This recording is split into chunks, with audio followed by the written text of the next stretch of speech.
Now, one of the most powerful things that ManyChat offers here, and this is something that all of you would have access to, even from the free tool. Let me click on this and show you the differences. These are what are called overlay widgets, and we're going to see what these look like in just a moment, but I wanted to tell you what some of the other things are as well. These are overlay widgets, which means that they will overlay your page on your website. Which page? Well, either all of them or just the pages you suggest that you say that you want them to be on. You can exclude pages or say just be on specific pages. These embeddable widgets are buttons and boxes that you can embed into your blog posts. And again, the call to action for all of these, as you'll see, is to connect with you on Facebook Messenger. And then there's some other ones down here. If you didn't have a website, you can create a whole landing page that does this, or you can create a Messenger referral URL, hyperlink it in your blog post. Someone clicks that link, they're connected to you on Messenger. Now, these three bottom ones are pro features, which means that you're paying the $10 to have access to these features.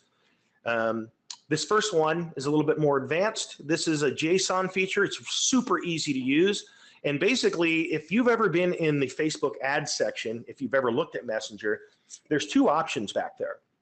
There's an option for you to, actually, I'll pull it up and show you right now. Go into traffic, continue. So, and by the way, while I'm showing you that, if you're ever creating a Messenger ad, it's the traffic option you're going to select in Facebook. If you're not familiar with this screen, this is the first screen in the process of creating an ad on Facebook. This is at the campaign level. And so I've selected traffic because that is the type that you would select. And I select continue. And right here you can see, well, what type of traffic? Well, the website or Messenger. And that's it. You do everything else the same way. Now where it changes is when you come all the way down to the ad level, passing the ad set level. And once you come down here, you can see that you're going to select your page the same way you normally would. And then down here, you're not going to choose website. You're going to click this and choose Messenger. And what it's going to tell you is that, well, there's some placements like Instagram that it can't use it. So fine, remove those placements. Now it's good to go. And so the next thing it's going to ask you to do is set up your Messenger content. Okay. This is where you decide what is going to happen when a person clicks that button. What kind of message do you want there to be there? And Facebook recently created what they call a quick creation method, which makes it fairly easy to walk through and say, I want text and image, I want a video, whatever you want there.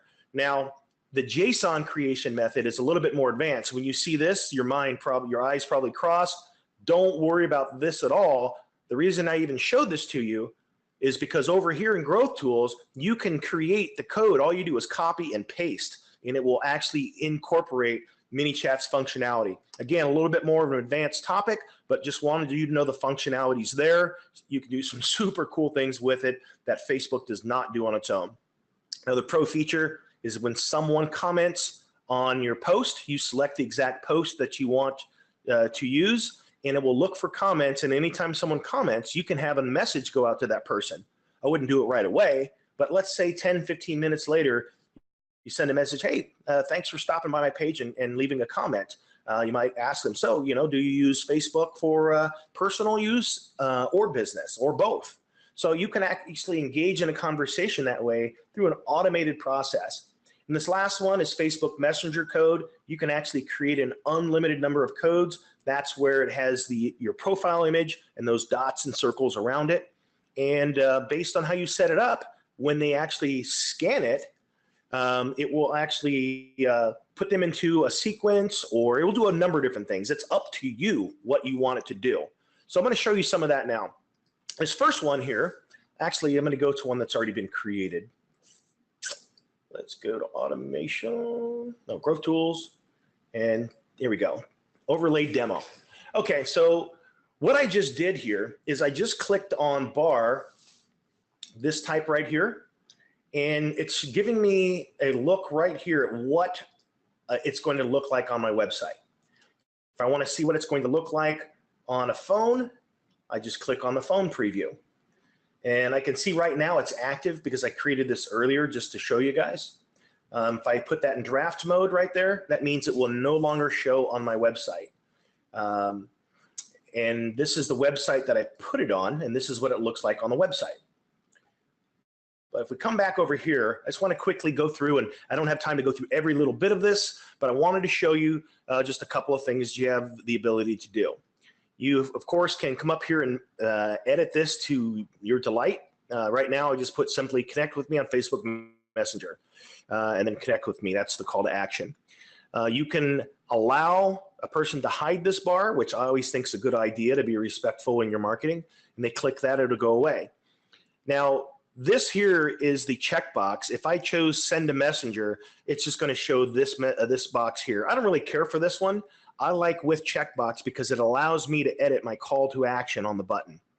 Okay, you can change all your colors right here. You can say when it displays. This is going to display immediately, and I'm having it that way for testing purposes now. But we can say only when a person goes to exit the page, when they scroll the percentage of the page. This is more of an advanced feature when they reach a particular element on the page, or when a certain number of seconds have passed. When do you show it to them again? If they've seen it once, do you say never? Do you say always? After a few hours or a few days? And of course, if they close this button, when do they see it next? That's all that you do in this first portion of creating your overlay widget, which is called initial state. The next state is called submitted state. This is what they see once they've clicked this button. Okay, this is what they see next. Thanks for, I didn't even edit this one. Could it say there's a message waiting for you now, and then view it in Messenger. Okay, they'll already get a notification when that happens, but they could click there to get straight to it, or they'll see it on their phone, or they'll get the notification from their browser. Again, more reasons why this is so much more effective. They're getting notifications where it matters, and you have the ability to control that as well, where they're going to get those notifications. Okay, so once they've done that, the next question is what do you want them to see next? What is the message you want waiting for them? Okay, and that message can be a series of things. It could be super simple, just a welcome, hi, address them by name. You got the icons you can use. Do I want to subscribe them to a sequence? We haven't really talked about that yet, but this works the exact same way that an autoresponder sequence does, except that these are messages. All right.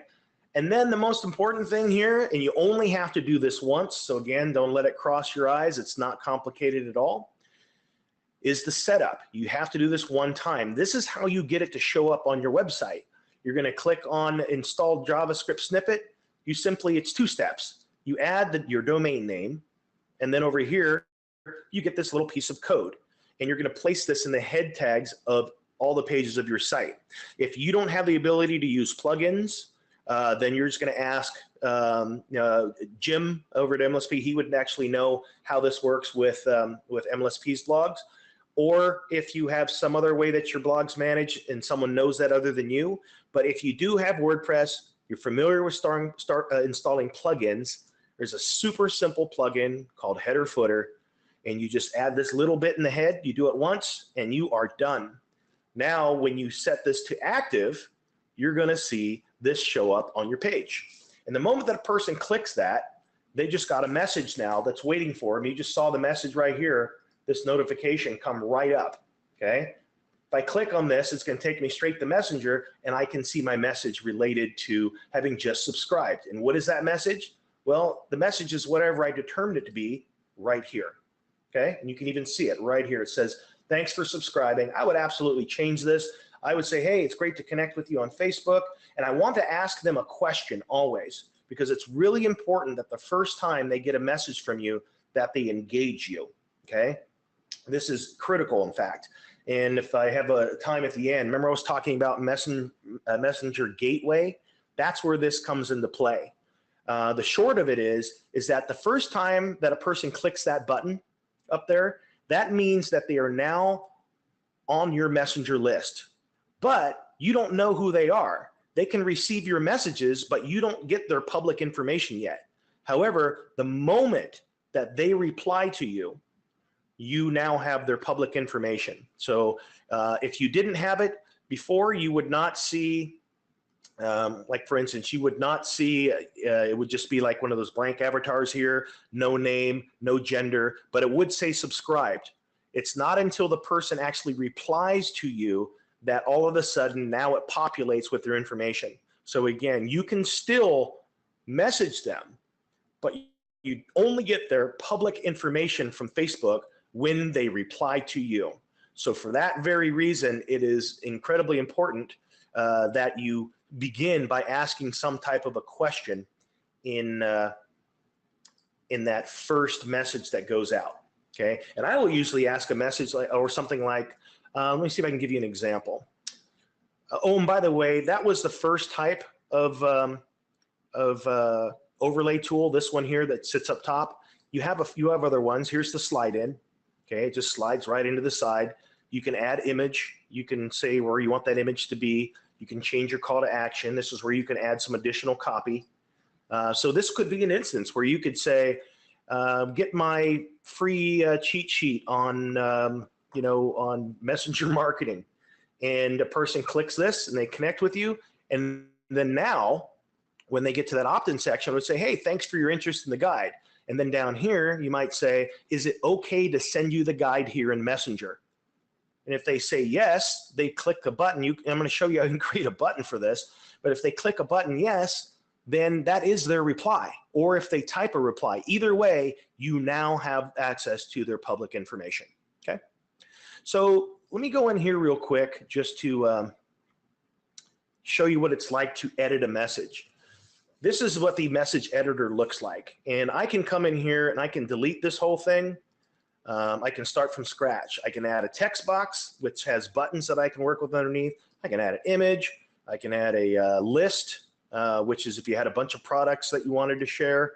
I could, if I wanted to give a PDF file, I could drop that right in there. If I wanted a video, I could drop a video right in there. Okay, a lot of things you can do in here. And if you want it to feel more natural, because when people are having conversation, even though this is a bot and people know it's a bot, it still is nice to resemble what people are familiar with. And that's when you can use a delay. So you could move this delay up here and say, I want it to wait for, say 5 seconds, and I want it to show typing while it's waiting. So you can break up your messages and do that all throughout. Now remember where I said you can add that button for yes. You can say, is it okay to send you the guide here? Okay, I'm gonna come over here and I'm gonna say why. Yes, it is. Okay, and then, well, if a person clicks yes, what do I wanna do? Do I wanna reply with a message? Do I want them to be able to, does it call a phone number? You actually can do that. I demonstrated that at the retreat this year. Or do you want to open a website? Let's say, for instance, it's, you said, are you interested in our monthly special on whatever? And they click yes, and it will take them to a website of your choosing. You actually enter in the website URL right here. So if you say reply with a message because they say yes, then I'll probably create another message where that file lives. And it might say, here you go. And then now here's the file. It'll actually show there, and they can actually get the file right there. This is a pro feature. I can ask them a question and have their answer go into a custom field that I created. If they said no, I could say, would you rather get it here or should I send it to you via email? And they say that. If they click email, I could ask the question, what's your email address, and capture it. Okay, pretty cool. Now, one of the something that you can't do right now is it's not automated for you to email it to them. You would have to do that manually. But I can tell you, I've been talking to the developers at ManyChat, and they are just around the corner from Zapier integration, which means that you will be able to take some of this stuff and actually port it through to other tools that you're using. And you can move these around, of course, and you can pull them out. But a lot of cool things that you can do with it. Now, I want to show you one other thing here. Let's say someone says yes here, okay? I could add a tag to them. Like I could add a tag that would be something like, I could say, guide requested. So that way now I can see that tag and I can sort later if I want to do a broadcast message to everyone that has that tag. If it's something that's a keyword or something that was important, I could say notify an admin. So anyone that's an admin, and I don't have to do every admin, I can actually select the particular admins, whether they're going to get a notification from email or messenger. So a lot of cool stuff you can do there. And again, I just spent the past month, I think I'm up to 35 videos now that go into complete detail. We don't have time to do that here. So I'm going to go ahead and move on, but I wanted to just show you the process for creating messages. It's really, really, really powerful.